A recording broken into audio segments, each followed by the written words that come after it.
be continuing chapter 1 science standard 8 part 7.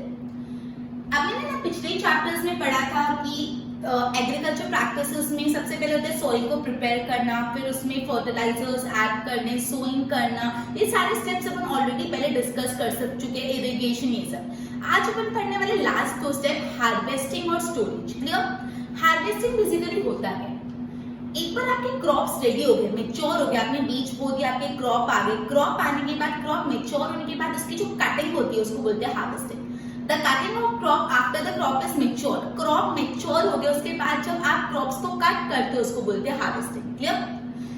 अब जो cereal crop होता है उसको हार्वेस्ट होने में 3-4 महीने लग जाते हैं। सीरियल क्रॉप को हार्वेस्ट होने में 3-4 मंथ्स लगते हैं, राइट? हार्वेस्टिंग या तो ऊपर से खींच लेते हैं या तो क्लोज टू द ग्राउंड जाके कटिंग की जाती है। हार्वेस्टिंग में जो क्रॉप को कट करते हैं तो उसको पुल करते हैं या तो ग्राउंड के नीचे से जाके एकदम क्लोज टू द ग्राउंड जाके कटिंग करते हैं। अब ये जो हार्वेस्टिंग होते हैं ना, या तो मैन्युअली होती है with the help of sickle से मैन्युअली होती है या तो मशीन से होती है। अब जिस मशीन से हार्वेस्टिंग होती है उस मशीन को क्या बोलते होंगे? Harvester, right? जिस मशीन से भी हार्वेस्टिंग होती है उसको बोलते हैं हार्वेस्टर। क्लियर? अब हार्वेस्टिंग करने के टाइम जब भी ग्रेन्स आते हैं तो ग्रेन्स में कुछ चाक होता है। चाक मतलब कचरा, लाइटर पार्टिकल्स कचरा होता है। तो ग्रेन्स में से कचरे को निकालना होता है।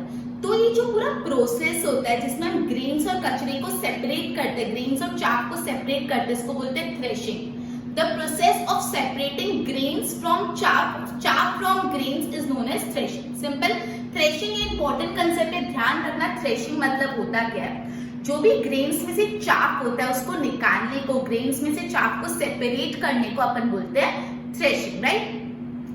अब एक मशीन आती है, इसको बोलते हैं कंबाइन। एक मशीन आती है जिसको बोलते हैं कंबाइन। ये जो मशीन है कंबाइन वो काम क्या करती है? वो दोनों काम करती है, हार्वेस्टिंग भी करती है और थ्रेशिंग भी करती है।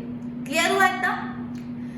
अब जिन फार्मर्स के पास बहुत स्मॉल लैंड होल्डिंग होती है, बहुत बड़े फार्म्स नहीं होती, बहुत स्मॉल लैंड होल्डिंग होती है, राइट? तो वो फार्मर्स थ्रेशिंग करते हैं विनोइंग की मदद से। विनोइंग, अब विनोइंग मतलब क्या होता है? सिंपल टेक्निक होती है, ऊंचाई से थोड़ी ग्रेन्स को नीचे फेंका जाता है। जब ग्रेन्स को नीचे ड्रॉप करते हैं तो जो लाइटर पार्टिकल्स, जो चाक होता है वो बहुत हल्के होते हैं और हवा में उड़ जाते हैं, और जो हैवी ग्रेन्स होते हैं वो नीचे जमीन पे आ जाते हैं। ये मेथड से आप चाक और ग्रेन को सेपरेट कर सकते हो। ये मेथड, विनोइंग की जो मेथड, वो फार्मर्स यूज करते हैं जिनकी लैंड होल्डिंग बहुत कम होती है। रिपीटिंग अगेन, विनोइंग क्या होता है? जो फार्मर्स की लैंड होल्डिंग बहुत स्मॉल होती है, कम लैंड होल्डिंग होते हैं, वो थ्रेशिंग मतलब मैंने क्या बताया था? चाक और ग्रेन्स को सेपरेट करना। चाक मतलब जो कचरा होता है, ग्रेन्स में जो लाइटर पार्टिकल्स होते हैं जो अपन को ग्रेन से निकालना होता है, ठीक है? तो वो लोग थ्रेशिंग करते हैं विद हेल्प ऑफ विनोइंग। ठीक है? विनोइंग टेक्निक से, विनोइंग में क्या होता है? थोड़ी ऊंचाई से ग्रेन्स को नीचे ड्रॉप किया जाता है। जो चाक होता है वो हल्का होता है, हल्का होने के कारण वो नीचे तक जाता ही नहीं, चाक हवा में उड़ जाता है और जो ग्रेन्स होते हैं वो नीचे आ जाते हैं, इसको बोलते हैं विनोइंग। क्लियर? ओके। उसके बाद ना हार्वेस्ट फेस्टिवल किसको बोलते हैं? Harvest festival. अब इतनी कड़ी मेहनत के बाद फार्मर्स की सॉइल प्रिपेयर करने के बाद, प्लोइंग करने के बाद, इरिगेशन, सोइंग, पेस्टिसाइड, फिर हार्वेस्टिंग, मतलब इतना सब करने के बाद एक टाइम आता है जब क्रॉप रेडी हो जाते हैं, रेडी टू हार्वेस्ट। वो टाइम आता है जब फार्मर्स को सबसे ज्यादा खुशी होती है कि उनका फाइनली इतने महीनों की मेहनत आज उनके क्रॉप्स होने वाले। तो इसलिए कुछ हार्वेस्ट फेस्टिवल्स होते हैं। कौन से हार्वेस्ट फेस्टिवल होते हैं? ओणम, बिहू, पोंगल, ये सब हार्वेस्ट फेस्टिवल। क्लियर हो? हार्वेस्ट का टॉपिक कंप्लीट। एक बार बोर्ड पे ध्यान देना, मैं फटाफट तुमको बता दे रही हूँ अपन ने हार्वेस्ट में क्या क्या पढ़ा। हार्वेस्टिंग, सबसे पहला हार्वेस्टिंग का मीनिंग।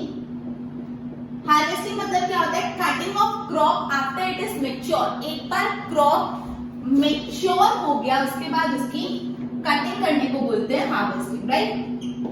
अब ये हार्वेस्टिंग या तो उसको खींच देते हैं, उसको या तो close to the ground cutting करते हैं। एक सीरियल क्रॉप को 3 से 4 महीने लग जाते हैं हार्वेस्ट होने में। उस क्रॉप रेडी होने में 3 से 4 मंथ्स लगते हैं। उसके बाद की जो हार्वेस्टिंग किससे होता है? या तो सिकल से। मैन्युअली हार्वेस्टिंग कैसे होता है? मैन्युअली या तो सिकल से होता है या तो मशीन से होता है, और उस मशीन का नाम क्या है? हार्वेस्टर। हार्वेस्टिंग मैन्युअली या तो सिकल से होता है तो मशीन से, मशीन का नाम है हार्वेस्टर। उसके बाद अपन ने पढ़ा अबाउट थ्रेशिंग। अब ये जो थ्रेशिंग है बहुत इंपॉर्टेंट है, प्लीज इसको क्लैरिटी से समझना। थ्रेशिंग मतलब क्या होता है, जो चाक होता है और ग्रेन्स को अलग अलग करने को थ्रेशिंग बोलते हैं, राइट। तो separation of chaff from grains, grains में से चाक जो कचरा होता है उसको ग्रेन्स में से सेपरेट करने को बोलते हैं थ्रेशिंग। थ्रेशिंग ओके, अब थ्रेशिंग किससे होती है? अब एक मशीन होती है कंबाइन, ये कंबाइन मशीन दोनों का काम करती है, थ्रेशिंग का भी काम करती है और हार्वेस्टिंग का भी काम करती है। क्लियर? थ्रेशिंग क्लियर हुआ। उसके बाद अपन ने पढ़ा था विनोइंग के बारे में। विनोइंग, जिन फार्मर्स की स्मॉल लैंड होल्डिंग होती है, स्मॉल लैंड होल्डिंग, वो थ्रेशिंग कैसे करते हैं? विनोइंग। सब ये ना 1 मार्क के लिए बहुत इंपॉर्टेंट है कि जिन फार्मर्स की स्मॉल लैंड होल्डिंग होती है वो थ्रेशिंग कैसे करते हैं? वो विनोइंग से करते हैं। विनोइंग का मतलब मैंने आपको बताया, ऊपर से ग्रेन्स को फॉल कराते हैं, जो लाइटर पार्टिकल्स होते हैं, जो चाक होता है हवा में उड़ जाता है और जो ग्रेन्स होते हैं वो नीचे आके नीचे सेटल हो जाते हैं। तो इस तरह से ग्रेन्स और चाक सेपरेट हो जाते हैं, राइट। उसके बाद अपन ने पढ़ा हार्वेस्ट फेस्टिवल्स के बारे में। हार्वेस्ट फेस्टिवल्स कौन से होते हैं? ओणम, बिहू, पोंगल, ये सारे हार्वेस्ट फेस्टिवल हैं।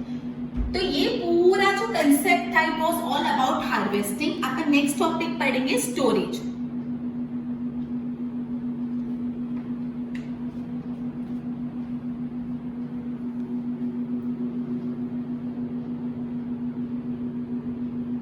अब अपन हार्वेस्टिंग के बाद पढ़ रहे स्टोरेज का टॉपिक। एक बार जब आपने क्रॉप्स आपके ग्रो गए, क्रॉप्स हार्वेस्ट हो गए, तो क्रॉप्स को आपको स्टोरेज करना पड़ता है।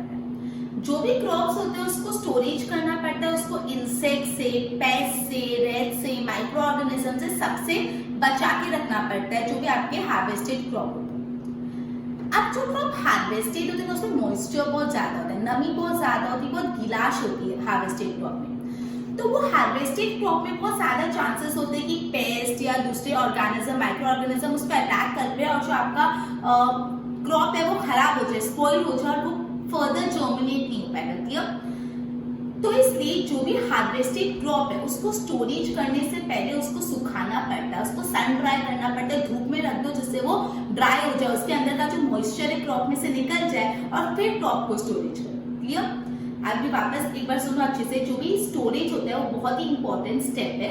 अब स्टोरेज, जब भी हमने क्रॉप हार्वेस्ट कर लिया, क्रॉप हार्वेस्ट करने के बाद क्रॉप्स को अच्छे से स्टोर करना है to protect it from moisture, pest, insects, micro organism, right.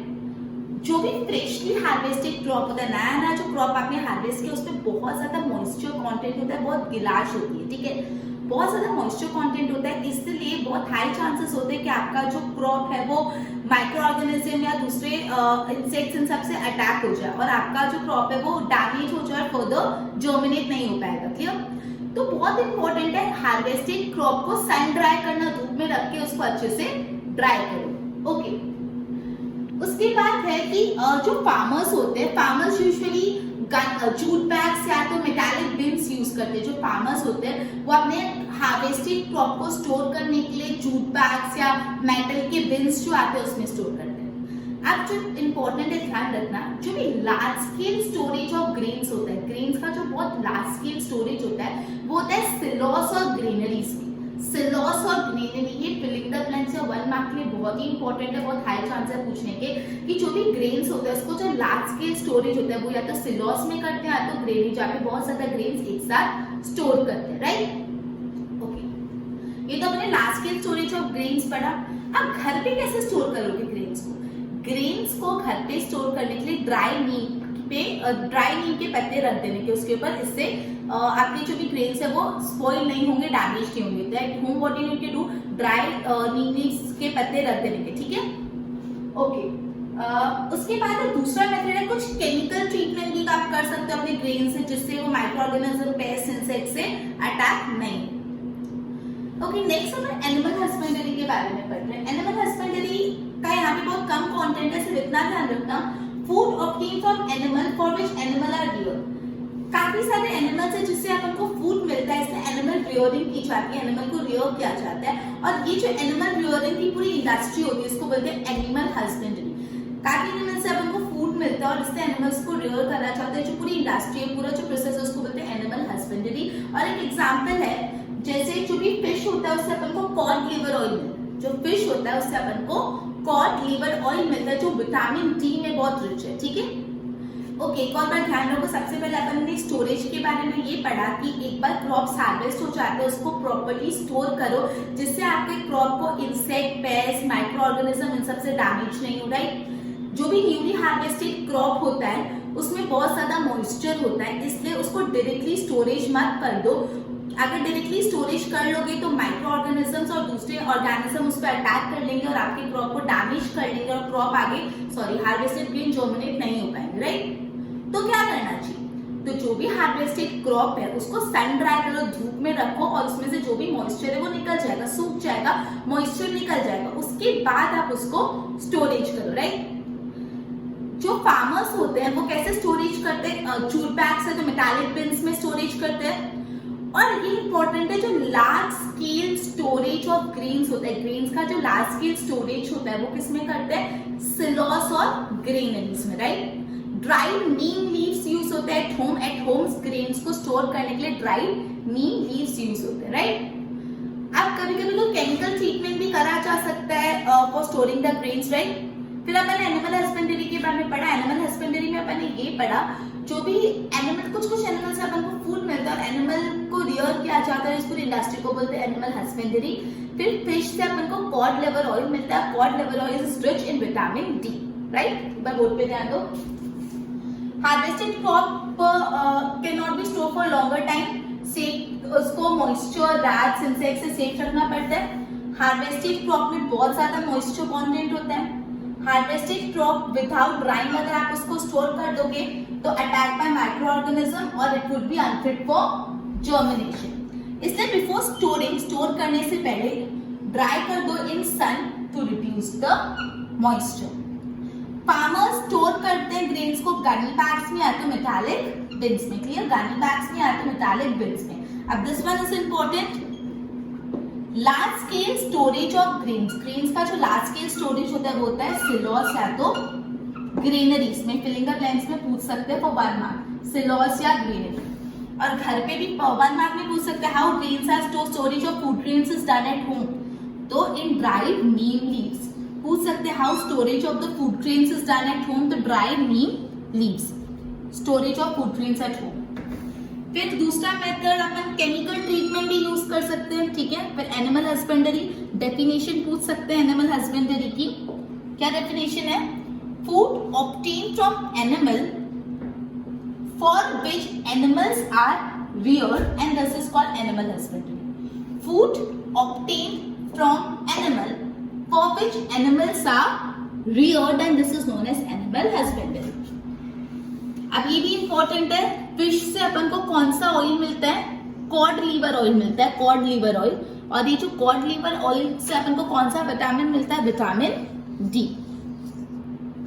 Okay, I hope इतना क्लियर हुआ। अपना चैप्टर यहाँ पे एंड होता है, एक बार इसके प्रॉपर्ली नोट्स बना लो।